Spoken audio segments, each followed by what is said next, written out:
ఈరోజు మీకు కాకరకాయ పచ్చడి చేసే విధానం చెప్తాను. కేజీ కాకరకాయకి కేజీన్నర టమోటా కావాలి. ఒక బౌల్లోకి సాల్ట్ వేసి కాకరకాయలు బాగా కడగండి. కడిగి ఒక గిన్నెలో పెట్టేసుకోండి. కొంచెం నీట్గా కడుక్కోండి, ఎందుకంటే కాకరకాయ చేదు కాబట్టి. తర్వాత వాటిని మధ్యలోకి బ్రేక్ చేసుకోండి. అన్ని కాకరకాయలు కోసుకోండి అలాగా, ఎందుకంటే ఆయిల్ పట్టి బాగా ఫ్రై అవుతుంది, లేదంటే పచ్చి పచ్చిగా ఉంటుంది.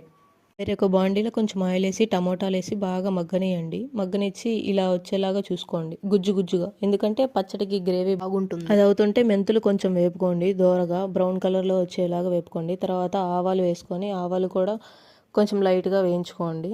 అవి పక్కన పెట్టుకోండి. తర్వాత ఇంకొక బాండీలో ఆయిల్ వేసి ఆయిల్ హీట్ అయిన తర్వాత కోసిన కాకరకాయలు అందులో వేయండి. వేసే అప్పుడు జాగ్రత్త, ఎందుకంటే ఆయిల్ చిటుకులు మీద పడతాయి, మీద పడకుండా చూసుకోండి. అందరూ ఏం చేస్తారంటే కాకరకాయలు వేసిన తర్వాత మూత పెడతారు. మూత పెట్టకుండా ఎవ్రీ 5 మినిట్స్కి ఒకసారి అలా కలిదిప్పుకోండి, అంటే మాడిపోతాయి మళ్ళీ ఒకటే. అవి కొంచెం బాగా ఫ్రై అవ్వడానికి ఒక 20 మినిట్స్ పడుతుంది. ఇంతలోపు మనం వేయించి పెట్టిన ఆవాలు మెంతులు బాగా నూరుకుందాం. మిక్సీలో వద్దు, మిక్సీలో అయితే టేస్ట్ రాదు, నూరుకుంటే మంచిగా టేస్ట్ వస్తుంది.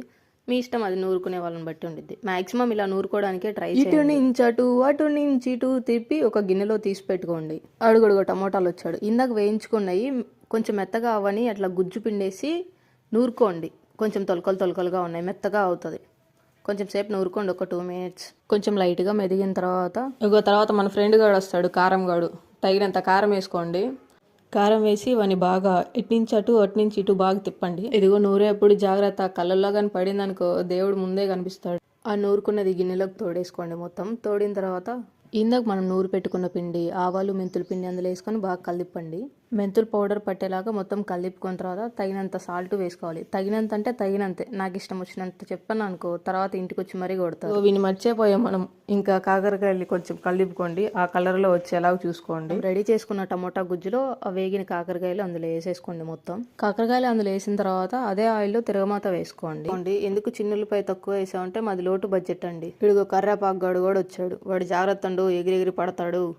ఇప్పుడు ఆ తిరుగుమాతని దాంట్లో పోసేసుకొని మొత్తం కలిపుకోండి, బాగా దానికి పట్టేసేటట్టు. ఆ గ్రేవీకి బాగా తిరుగుమాత పట్టాలి మొత్తం. ఫైనల్ గా ఇలా వచ్చేలా చూసుకోండి. నోరూరించే కాకరకాయ పచ్చడి రెడీ. ఇందులో మనం ఒకటి మిస్ చేసాం, అదేంటో కామెంట్ చేయండి.